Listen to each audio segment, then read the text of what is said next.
Aujourd'hui est d'abord un jour de fête et de joie qui commence certes par une prière qui nous réunit aujourd'hui et que nous sommes en train de célébrer, mais qui doit se prolonger notamment dans nos foyers, en famille et en groupe élargi. C'est un grand jour pour nous les citoyens de ce pays. On n'a pas à se cacher ni à célébrer notre fête en catimini. Nous sommes chez nous, vous êtes chez vous, et on doit s'afficher en tant que tel. Et notre société, qui est de nature tolérante, ne fera qu'apprécier et partager avec nous ces moments de joie et de fête. En attendant, bien sûr, que ce jour, ainsi que celui de l'Aïd el-Kibir, soient des jours fériés pour toute la société française.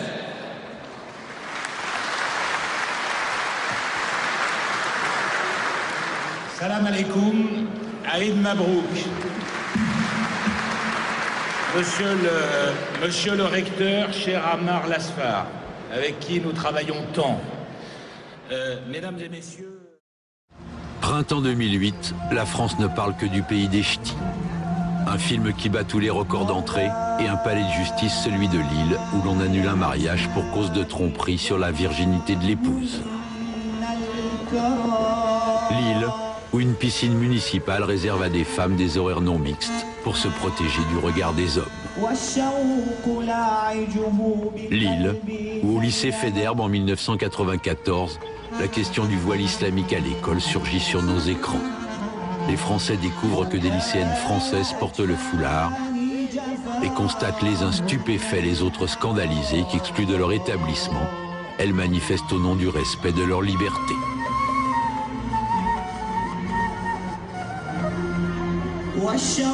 Depuis, on ne porte plus le voile au lycée Faidherbe. Celles qui veulent étudier leurs cheveux couverts peuvent le faire au lycée Averroès, le premier lycée privé musulman de France, ouvert dans les locaux de la mosquée de l'île Sud et sous contrat d'association avec l'État depuis la rentrée 2008.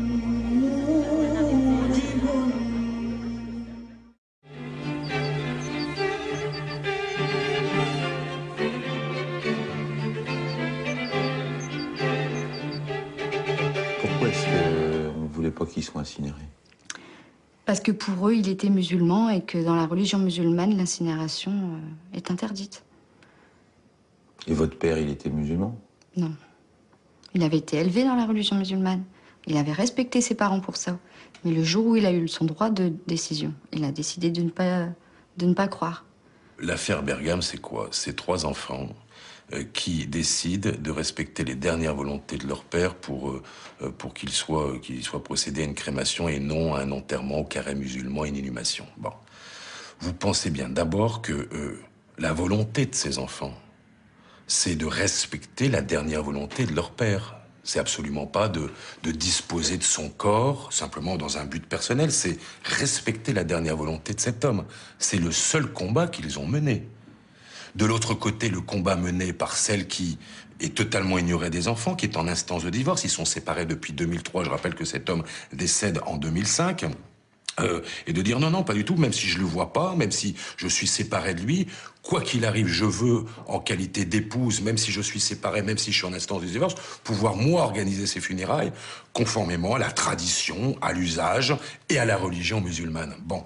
Donc c'est bien d'un côté un combat idéologique, et de l'autre côté, c'est un combat de l'amour. Et c'est ça qui oppose ces deux parties. L'amour que ces enfants ont pour leur père et le respect de ses dernières volontés. Et de l'autre côté, le combat de l'islam, de la religion, pour, quoi qu'il arrive, qu'il y ait une primauté de cette religion dans l'organisation de ces funérailles, et non pas le respect des dernières volontés de cet homme. Est-ce que c'est pour ça ou pas? Mais apparemment, vu qu'on gagnait de procès en procès au départ, on a eu le recteur de la mosquée, Ammar Lasfar, de Lille, qui est venu une fois au tribunal. Et on nous a dit qu'il se portait garant de la religion musulmane de mon père. Donc lui, personne étrangère à notre famille, savait mieux ce que notre père faisait chez lui, dans son intimité. Et je vois pas ce qu'il venait faire là. C'était un problème familial. On a même eu à un moment donné une fatwa dans le premier procès, ce qui est quand même pas rien, une fatwa qui a été adressée à la justice française par la Ligue islamique du Nord. Je vous la lis parce que ça vaut quand même son pesant de cacahuètes. On nous dit, et on dit aux juges français, seule une autorité judiciaire musulmane dans un pays musulman doit définir et vérifier les causes de l'apostasie d'une personne. Voilà. Donc, à la limite, la justice française, ça ne vous regarde pas, ne vous en occupez pas. Laissez-nous régler ce problème-là, même éventuellement une autorité judiciaire musulmane dans un pays musulman.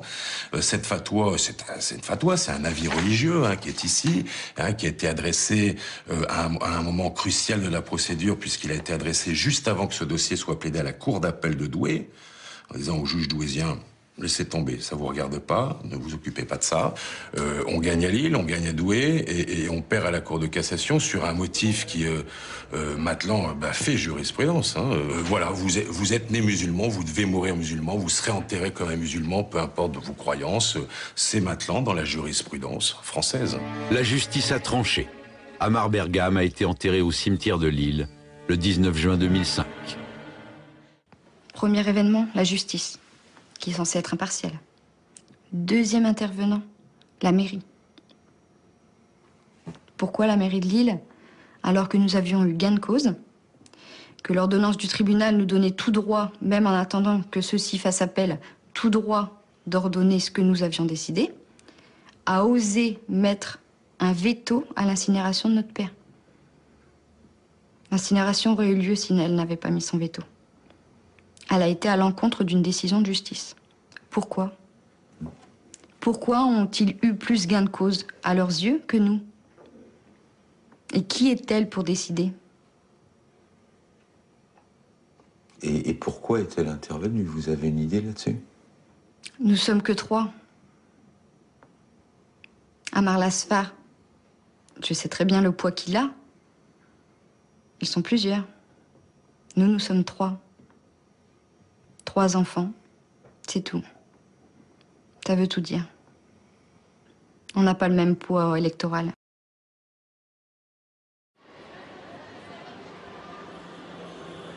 « 1er mars 2008, la campagne bat son plein pour les élections municipales. Au Palais des Congrès de Lille, Amar Lasfar, recteur de la mosquée de Lille Sud, ouvre les débats des 2e rencontres annuelles de la Ligue islamique du Nord, dont il est le président.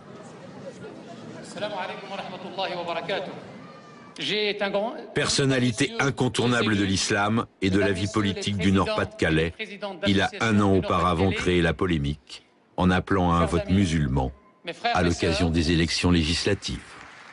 Voilà.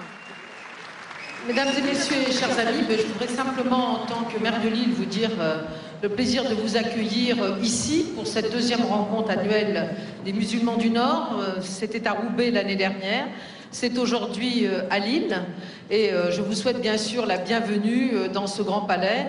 Je voudrais aussi vous dire que ma conviction, c'est qu'il y a dans notre République la place ici pour tous ceux qui croient, comme pour tous ceux qui ne croient pas. Il y a la place en France pour un islam à la fois généreux, tolérant et ouvert, dont vous êtes les garants.